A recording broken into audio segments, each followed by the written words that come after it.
Ya, halo, perkenalin nama gue Muhammad Bagus Pramaskoro, biasa dipanggil Pram, tapi kebanyakan yang manggil Bagus gitu. Gue tuh mengalami kecemasan itu sejak SMP. Gue tahu problemnya itu pas kelas 6 SD karena memang tidur cepet gitu. Jadi kan di malam itu kan nggak tahu itu apa yang terjadi. Dari situ tahu-tahu pas suatu hari gue begadang, itu tahu-tahu memang benar-benar ada percekcokan lah antara ibu dan bapak gue, dan sampai ada yang namanya banting barang lah, merusak barang lah gitu. Udah gimana ya, mau nggak mau gue juga harus hidup dengan kondisi yang seperti itu. Saat gue SMA itu kebetulan bapak gue pindah kerja ke Jambi gitu. Dari situ mak gue sih udah kayak kadang-kadang ya ke Jambi gitu kan, itu buat yang ngunjungin bapak gue lah gitu lah kan. Ada aja problem di situ kan, dimana yang ngebuat emak gue tuh harus ikut pindah juga ke Jambi sama adek gue. Itu pas gue kelas 2 SMA. Setelah itu gue diajak ke Jambi, cuman gue ngerasa kayaknya gue nggak perlu deh ikut ke Jambi. Itu pun karena memang gue merasa ini kayak udah kota kelahiran gue gitu. Gue juga udah SMA kelas 2, jadi kayak udah nanggung gitu lah ya. Akhirnya gue di kota kelahiran gue yaitu di Lampung itu sendiri sampai gue lulus SMA. Nah dari situ ternyata gue mendengar kabar nggak baik lagi. Itu yang bikin gue nambah cemas. Dari hari ke hari itu gue tidur nyenyak, itu nggak ada yang namanya tidur nyenyak. Pokoknya sampai gue tuh kepikiran terus apa sih yang terjadi gitu kan di situ. Kok bisa gitu. Sampai di ketika sudut pandang gue berubah. Yang tadinya gue mikirin orang tua gue, jadi gue mikirin adik gue. Gimana sih ntar nasib adik gue ini?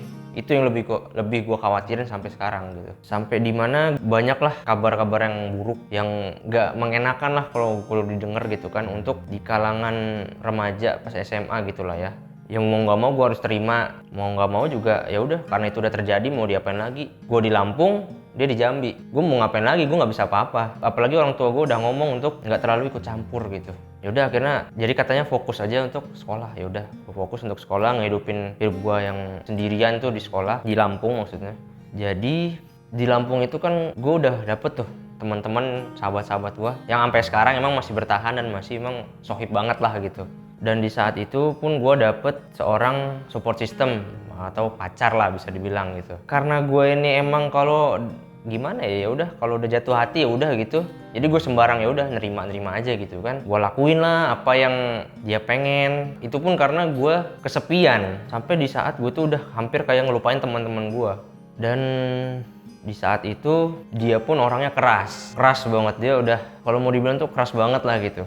Terlebih lagi terus secara keluarga, orang tua dia dan gua itu merasa kurang setuju sama hubungan gua sama dia. Jadi ya mau nggak mau ya udah, ada saat momennya dimana ya gua sama dia pisah lah, yang pasti itu udah pasti. Masuk dunia universitas gua udah fokus ngejalan di situ. Gua udah berpikir untuk masuk berbagai macam UKM gitu. Dan yang bertahan sampai sekarang itu cuman UKM bela diri gua sama UKM Rohis gua. Akhirnya masalahnya lanjut pas gue tingkat 3. Itu masalah gue di situ ada lagi. Dan itu memang kalau gue bilang karena gue sendiri yang mencoba melakukan langkah baru gitu. Bukan langkah baru sih, melakukan suatu langkah lagi. Dan alhasil terulang kembali dong. Di situ gue di tingkat 3 itu gue udah menjabat sebagai ketua umum dari UKM gue. Jadi ya semua kesibukan itu pasti terpikirkan oleh gue. Nambah lagi beban satu. Ada aja yang dipikirin gitu kalau dari UKM gue. Terlebih lagi yang gue deketin ini, support sistemnya ini, ibarat itu memang pada awalnya dia sama gue tuh saling deket. Tahu-tahu ada suatu titik di mana dia bosan. Pada akhirnya gue juga karena terlalu mengandalkan dia gitu sebagai support system, akhirnya gue lost dong. Gue ngedown, dan gue udah nggak ngerti lagi apa yang mesti dilakuin. Sampai emang UKM gue tuh nggak keurus. Nah itu yang bikin nambah kepikiran, malah nambah beban gitu. Gue nggak melakukan tindakan tapi malah gue pikirin doang. Sampai akhirnya ada titik-titik di mana pas liburan semester tuh, itu libur full 2 minggu libur, itu gue nggak ngapa-ngapain. Gue diem lah di kamar. Gue bener-bener pernah 24 jam itu cuman main laptop, tiduran, nonton TV, udah gitu-gitu doang. Gue makan juga ngemil. Gue nggak makan nasi. Itu saking gue boringnya sama hidup gue gitu. Kayak gue tuh dalam hati tuh, ada nggak sih hal baru yang bisa ngubah mood gue, ngubah hidup gue gitu, biar jadi lebih baik gitu. Soalnya gue udah di hidup gue tuh gue udah nggak bisa ngarepin apa-apa lagi gitu. Bahkan orang tua gue pun udah nggak bisa gue harapin. Sampai di titik itu gue bener-bener nggak tahu mau ngapain. Gue udah diem doang di rumah gitu kan. Makan juga kalau mut-mutan, bener-bener nggak ada selera makan sama sekali gitu. So dari situ gue bener-bener butuh pertolongan banget, butuh pencerahan, butuh penuntun. Karena emang orang tua gue akuin udah nggak bisa lagi jadi penuntun hidup gue. Jadi gue bener-bener bingung di situ, gue butuh pengarahan dari siapa. Akhirnya gue nemu lah 1%, dan akhirnya yaudah gue tonton. Video pertama yang gue tonton tuh ya yang pasti tuh yang Sesat Pikir. Terus di situ gue berpikir, oh iya, oh ternyata gini. Maksudnya sesat pikir tuh gini gitu ya. Jadi sedikit demi sedikit keubah lah sudut pandang gue. Sampai akhirnya gue gali lagi tuh videonya banyak. Sampai gue nemu titik dimana bener-bener itu yang pengen gue ubah, pengen gue gali, yaitu self awareness. Sampai dari situ gue sedikit mendingan lah, bisa sedikit terarah sedikit demi sedikit gitu.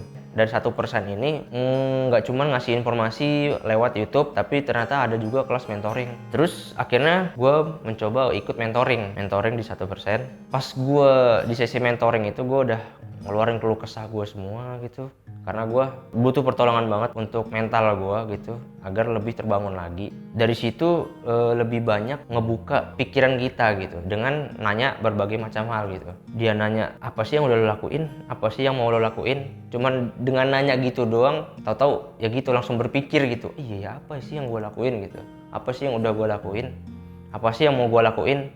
Itu memang malah pertanyaan yang seharusnya jawabannya itu udah nggak terpikir, nggak perlu dipikirin, itu masih gue pikirin gitu. Dan sekarang gue udah merasa mendingan, dan gue juga udah sedikit demi sedikit udah terpikir gitu, gue mau ngapain, gue harus ngapain gitu. Dari situ akhirnya gue lebih hidup gue lebih terarah lah sedikit demi sedikit gitu.